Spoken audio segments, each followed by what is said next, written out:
علیکم، میں امداد سمرو۔ معاملہ ہو گیا ہے گرم، لڑائی آخری محاذ پر پہنچ گئی ہوئی ہے، اس لیے ججوں کو خاص پیغام دے دیا گیا ہے۔ اسلام آباد کو محبوس یرغمال بنانے کی سازشیں ہو رہی ہیں اور احتجاج کو مزید تیز کرنے اور پارلیمنٹ کو گھیرے میں لانے کے منصوبے 2014 کی طرح بن رہے ہیں، اور بات کی جا رہی ہے انقلاب کی۔ گولی کا جواب 10 گولیوں سے دینے کی دھمکی اور بغاوت کے مقدمات۔ کافی ساری ڈیولپمنٹس ہوئی ہیں اور ساری ڈیولپمنٹس پر بات ہوگی۔ کل عمران خان صاحب جو ہیں وڈیالہ میں ان سے پارٹی قائدین نے ملاقات کی تھی، خاص طور پر ان کے وکلاء تھے اور اعظم سواتی صاحب تھے، تو انہوں نے اعلان کیا تھا کہ جی ہم اب کیا کریں گے، کیا ان کے منصوبے ہیں۔ تو وہ منصوبے یا وہ جو احتجاج کی جو نئی کال ہے اس کے پیچھے اصل میں ہے کیا؟ جمعے کے دن 4 اکتوبر کو اسلام آباد میں ڈی چوک پر عمران خان نے کہا ہے کہ وہاں پر دھرنا ہوگا، اور علی امین گنڈاپور کو انہوں نے پیغام بھیجا ہے کہ چاہے جو مرضی ہو جائے، جو مرضی ہو جائے، آپ نے پیچھے نہیں ہٹنا۔ 2 دن لگتے ہیں، 3 دن لگتے ہیں، 4 دن لگتے ہیں، آپ نے ڈی چوک پر جانا ہے۔ اب اس کے پیچھے کون سی ذہنیت ہے، میں کچھ لفظ کچھ اور تھا لیکن وہ میں نہیں بولنا چاہ رہا، لیکن وہ کون سی شرپسندی ہے، تخریب کاری ہے، وہ میں آپ کے سامنے رکھوں گا۔ اور پھر ایک اور دلچسپ چیز خان صاحب نے کی ہے، انہوں نے اپنے ہی اپنا کیا ہوتا ہے یوم پیدائش، جنم دن پر، اپنی ہی برتھ ڈے پر، اپنی ہی سالگرہ پر بھی احتجاج کی کال دے دی ہے۔ یعنی یہ تو یوں ہوا کہ جی میں پیدا کیوں ہوا، یہ نا 5 اکتوبر کو عمران خان کی سالگرہ ہے، پارٹی نے کہا کہ جی ہم آپ عمران خان کی سالگرہ پر مینار پاکستان پر جلسہ کریں گے، کیک کاٹیں گے۔ خان صاحب نے کہا نہیں چھڑو جلسے نو اتنے ہوئے احتجاج کرنا ہے تسی، یعنی 5 اکتوبر کو اپنی سالگرہ پر وہ احتجاج کریں گے عمران خان صاحب اور وہ مینار پاکستان پر۔ وہ تو خیر معاملہ ظاہر ہے سارا کچھ ملا ہوا ہے ملک کو، اور خاص طور پر اسلام آباد اور سراؤنڈنگز کو خان صاحب نے بند کرنے اور یرغمال بنانے کا فیصلہ کیا ہے۔ میں نے آغاز میں کہا تھا کہ لڑائی کیونکہ آخری محاذ پر داخل ہو چکی ہوئی ہے۔ آخری محاذ اس لیے کہ اکتوبر آج سے شروع ہو گیا ہوا ہے، اور اکتوبر میں جسٹس قاضی فائز عیسیٰ نے ریٹائر ہونا ہے۔ حکومت کی ہر ممکن کوشش ہے کہ اکتوبر میں ہی اور ان کی ریٹائرمنٹ سے پہلے کوئی آئینی ترمیمیں کر لے، تاکہ جیسے ہی منصور علی شاہ صاحب اگر بیٹھے چیف جسٹس کی کرسی پر تو وہ کچھ اور کرے نہ کرے، ممکن ہے کہ وہ ایک درخواست جو اپنا پٹیشن جو سپریم کورٹ میں دائر کی گئی تھی وہ دوبارہ آ سکتی ہے کہ جی پارلیمنٹ کو آئین میں ترمیم سے روکے، تو وہ ایسی ہی نہ کوئی فیصلہ دے دیں۔ بندیال صاحب تو کر گئے تھے نا، آئین ہی ری رائٹ کر گئے تھے۔ تو جسٹس منصور علی شاہ صاحب خود ان کا تو بڑا ایک نام رہا ہے، لیکن وہ منیب اختر اور دوسرے جو جج صاحبان ہیں وہ تو بندیال کے ہم خیال تھے۔ تو کہیں یہ نہ ہو کہ سپریم کورٹ کا وہ گروپ جو پولیٹیسائز ہے، جو مکمل طور پر دھڑے بندی میں یقین رکھتا ہے، وہ کہیں منصور علی شاہ صاحب کو بھی اسی پٹڑی پہ نہ چڑھا دے، کیونکہ کہیں نہ کہیں مخصوص نشستوں والے معاملے میں تو وہ کامیاب ہوئے ہی نا فیصلے پر۔ تو ایسا کچھ ہونے سے پہلے آئینی ترمیم کر لیں۔ اب عمران خان صاحب کی جو کال ہے اس کے 2 ٹارگٹ ہیں۔ وہ جو علی امین گنڈاپور کو میں نے کہا ہے کہ جی پیغام بھیجا ہے کہ 4 اکتوبر جمعے کے دن ڈی چوک پر پہنچنا ہے، وہاں دھرنا دینا ہے۔ اب اس کے پیچھے 2 چیزیں، ایک تو حکومت اب کوششیں کرے گی کہ جلد از جلد آئینی ترمیم جو ہے وہ پیش کرے۔ بلاول بھٹو زرداری صاحب جو ہیں وہ اس کے لیے رائے عامہ ہموار کر رہے ہیں۔ رائے عامہ ظاہر آئینی ترمیم جو سب سے بڑا حکومت کو جو ٹف ٹائم آئینی ترمیم کے حوالے سے دے سکتا ہے فورم، وہ ہے بارز کا، وکلاء کا۔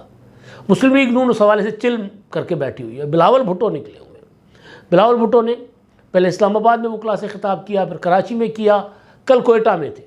کوئٹہ میں بھی انہوں نے وکلاء سے خطاب کیا اور اس پہ انہوں نے ایک خاص پیغام دیا، وہ کالے پونڈ کالے کوٹ دونوں کو۔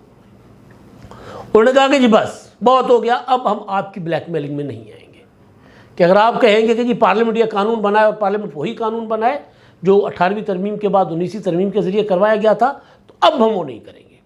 آئینی ترمیم ہمارا پرانا ایجنڈا تھا، میثاق جمہوریت کا حصہ تھا، محترمہ بے نظیر بھٹو شہید کا وعدہ تھا، وہ ہم پورا کر کے دکھائیں گے۔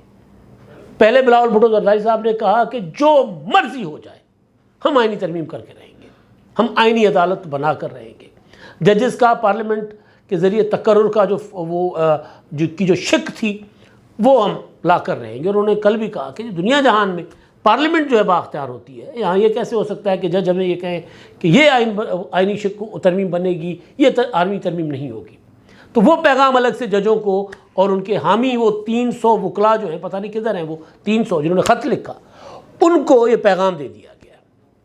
اب عمران خان صاحب جو ماضی میں کرتے آئے ہیں وہ اس طرف واپس آ رہے ہیں، سدھرے نہیں ہیں۔ وہ 126 دن کا جو دھرنا انہوں نے دیا تھا، اس دھرنے کے 2 ٹارگٹ تھے، ایک حکومت کو گرانا اور دوسرا چائنیز پرائم منسٹر کو روکنا۔ تو حکومت کو گرانے والے جو عمران خان صاحب کا ٹارگٹ تھا وہ تو اچیو نہیں کر سکے تھے۔ یہ ضرور ہوا تھا کہ چائنیز پریزیڈنٹ کا آمد جو ہے وہ تقریباً 1 سال ڈیلے ہو گئی تھی۔ اب بھی آپ دیکھیں 15 اور 16 اکتوبر کو خطے کی سب سے بڑی تنظیم یا خطے کے سب سے بڑے فورم، حکومتی فورم، شنگھائی تعاون تنظیم کا سربراہی اجلاس اسلام آباد میں ہونے جا رہا ہے، اور یہ صاحب اس سے پہلے اسلام آباد کو پیرالائز، مفلوج بنانا چاہتے ہیں۔ اس لیے انہوں نے 4 اکتوبر کی ڈیٹ دی ہے۔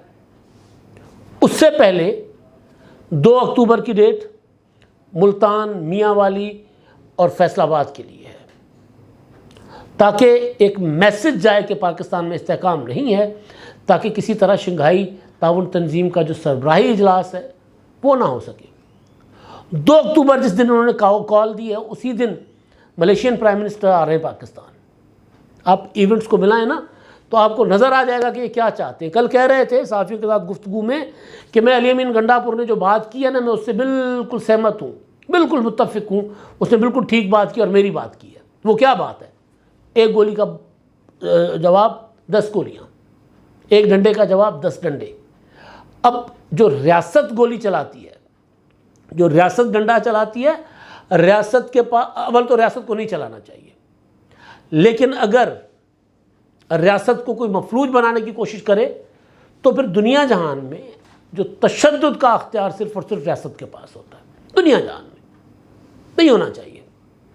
دنیا کے کئی ایسے ممالک ہیں جو معاملات کو بہت اچھے طریقے سے ہینڈل کرتے ہیں، لیکن اگر کوئی تخریب کار ہو تو ان کے ساتھ نمٹنے کا طریقہ یہ ہے کہ آپ نے کسی دہشت گرد کو عام فرد کے طور پر پکڑا ہے تو آپ اس کو پولیس کے حوالے کر سکتے ہیں، آپ اس کو مار نہیں سکتے، سیدھی سیدھی بات ہے۔ لیکن اگر پولیس کے اوپر کوئی حملہ کرے یا پولیس جوابی کارروائی کرے تو اس میں پولیس جو ہے وہ حق بجانب ہوتی ہے۔ ویسے تو ڈیفینس کا حق سب کو ہوتا ہے، لیکن جو لیجٹمیٹ رائٹ جو ہے نا وہ ریاست کا ہوتا ہے تشدد کرنا، وہ یعنی جب بات اس کے بغیر نہ بن پا رہی ہو۔ تو یہ صاحب کہہ رہے ہیں کہ یہ علی امین گنڈا پور نے ٹھیک کیا۔ اب پھر کہتے ہیں کہ جی 9 مئی تو فالس فلیگ آپریشن تھا، تو بھائی آپ لوگوں کو خود اکسا رہے ہیں نا، آپ کہہ رہے ہیں کہ گنڈا پور ٹھیک کہہ رہا ہے، ڈنڈا اٹھاؤ۔ اب یہ جو 4 اکتوبر جمعے والا دن، انہوں نے کہا کہ جی 2 دن لگتے ہیں، جتنے دن لگیں آپ نے پہنچنا ہے۔ اب وہ کوشش ان کی یہ ہوگی کہ جب اسلام آباد میں یہ ڈی چوک پر جا کر بیٹھ جائیں تو پھر بیٹھ جائیں گے، تو پھر وہ شنگھائی تعاون تنظیم کا جو اجلاس ہے وہ ڈسٹرب ہو جائے گا، یا پھر نہیں بھی تو کم از کم اٹک والی سائڈ سے، پنجاب والی سائڈ سے اسلام آباد بند ہو جائے، مفلوج ہو جائے، چاروں طرف گر جائے، گھیرے میں ہو اسلام آباد۔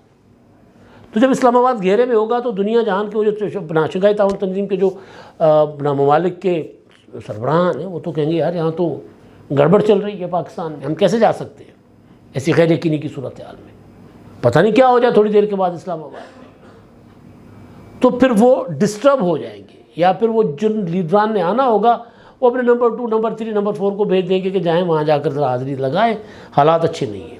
یہ ایجنڈا ہے۔ ان دنوں کم از کم عمران خان صاحب نے 15 بار جیل کاٹ لی، تو چلیں 15 اکتوبر تک 16 اکتوبر تک آپ کسی اور علاقوں میں احتجاج کر لیں، کراچی جا کر کر لیں، کوئٹہ جا کر کر لیں۔ اسلام آباد کو ٹارگٹ کرنا یہ وہی ذہنیت ہے جو 2014 کے دھرنوں میں انہوں نے دکھائی تھی۔ اب وہ جو ڈی چوک پر ایک اور چیز، D Chowk per supreme court of Pakistan کا فیصلہ ہے. عمران خان صاحب کا ایک تو عجیب و غریب معاملہ ہے. جو آئینی ترمیم یہ پارلیمنٹ میں روک سکتے ہیں یا پارلیمنٹ نیگوسیشن کریں، اس کے خلاف وہ ڈی چوک پر جا رہے ہیں. انہوں نے کہا کل کہ جی میں تو عدلیہ کی بچاؤ میں، ججوں کے حق میں ہم نکل رہے ہیں، ڈی چوک پر آئیں گے. تو جس آئینی ترمیم کو پارلیمنٹ کے اندر روکا جا سکتا ہے، اس آئینی ترمیم کے خلاف وہ ڈی چوک پر آ رہے ہیں. یہی حرکت عمران خان صاحب کو لے ڈوبی تھی 2022 میں جب تحریک عدم اعتماد کا اعلان ہوا تھا. تو انہوں نے کہا میں ڈی چوک پر جلسہ کروں گا، دیکھتا ہوں کون مائی کا لال جو ہے وہ پارلیمنٹ جاتا ہے ووٹ ڈالنے. پھر سارے مائی کے لال پارلیمنٹ ووٹ ڈالنے بھی گئے اور بھائی صاحب کی حکومت بھی ختم ہو گئی. تو جو مرضی ہو، آپ 19 کے 19 سپریم کورٹ کے ججز ملا لیں، آپ پورے پاکستان کو لا کر پارلیمنٹ کے سامنے بٹھا دیں، لیکن پارلیمنٹ کا وہ اختیار آئینی ترمیم والا وہ آپ نہیں لے سکتے. اور پارلیمنٹ کے پاس اگر نمبر پورا ہو تو وہ کر کے دکھا دے گی آپ کو. تو عمران خان صاحب بیسیکلی پارلیمنٹ کو بھی مفلوج اور یرغمال بنانا چاہتے ہیں ایک بار پھر. کل میں سن رہا تھا عمران ریاض خان صاحب ایک طرح سے ایک اور عمران خان ہے، وہ مطلب ڈٹو کاپی ہے عمران خان کی. وہ کہہ رہے تھے کہ کل عمران خان بہت غصے میں تھے، بہت لال پیلے ہو رہے تھے، اور جو ملے تھے انہوں نے کہا کہ ہم نے کبھی عمران خان صاحب کو اتنا غصے میں نہیں دیکھا. اب کیونکہ وہ عمران خان صاحب کو کی ہر ادا سے خصوصیت نکالتے یا ہر چیز سے وہ کہتے ہیں کہ عمران خان صاحب واہ واہ تعریف. بھائی وہ غصہ جو ہے نا، وہ لیڈر کو غصہ نہیں کرنا چاہیے ہوتا ہے. عارف علوی کی بات بالکل ٹھیک تھی جو کل میں نے اپنے ویلاگ میں کی تھی کہ فرسٹریشن میں آ گئے عمران خان صاحب. یہ فرسٹریشن دکھا رہے ہیں عمران خان. میں نہیں تو کچھ بھی نہیں، چلا دو گولیاں، لے آؤ انقلاب. انقلاب ایسے نہیں آتے. انقلاب لاشیں مانگتے ہیں، خون مانگتے ہیں. اور آپ کے پاس تو لیڈرشپ ہی نہیں ہے، جن کو آپ کل گالیاں دے رہے تھے بیٹھ کر کہ وہ کدھر فلاں بزدل ہے، نکال دو اس کو پارٹی سے. تو آپ کس طرح کریں گے سارا کچھ؟ سامنے ریاست ہے. تو آخری جو عمران خان صاحب یوں لگ رہا ہے کہ اپنا آخری موقع سمجھ کے اکتوبر کو لڑائی لڑ رہے ہیں. اکتوبر حکومت آئینی پیکیج میں، اگر جو مجھے میری انفارمیشن بھی ہے اور کچھ میرا تجزیہ ہے لیکن انفارمیشن کی بنیاد پر ہے، آئینی پیکیج کا معاملہ جو ہے وہ حکومت منیمائز کر دیا اس نے کہ بہت لمبی چوڑی آئینی پیکیج نہیں، لمبا چوڑا نہیں ہوگا. مولانا صاحب نے کہہ دیا ہے کہ آئینی ترمیم میں اپنا آئینی عدالت ہو، ججز کا تقرر ہو، اور ایک آدھی اور کوئی چیز آتی ہے تو آئے اور اس کو نپٹاؤ. پیپلز پارٹی بھی اسی کے اوپر کام کر رہی ہے.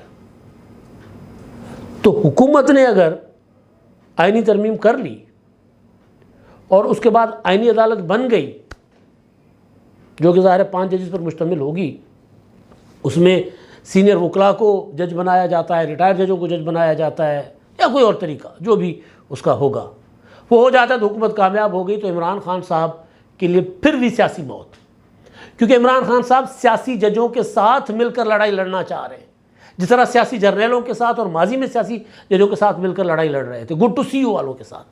تو اس لیے خان صاحب جو ہے وہ آخری مارکا سمجھ کر ہی لڑ رہے ہیں. ادھر حکومت نے ایک اور فیصلہ کیا. اب اس فیصلے کا تعلق پتہ نہیں وہ جو کل آنے والے نئے D G I S I سے ہے کہ نہیں ہے، لیکن پی ٹی آئی والے یہی سمجھ رہے ہیں کہ شاید حکومت اس وجہ سے کر رہی ہے.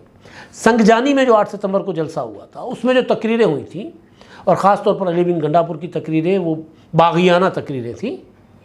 تو ان تقریروں کی بنیاد پر پی ٹی آئی کے رہنماؤں پر بغاوت کے مقدمات درج کرنے کا حکومت نے فیصلہ کیا ہے.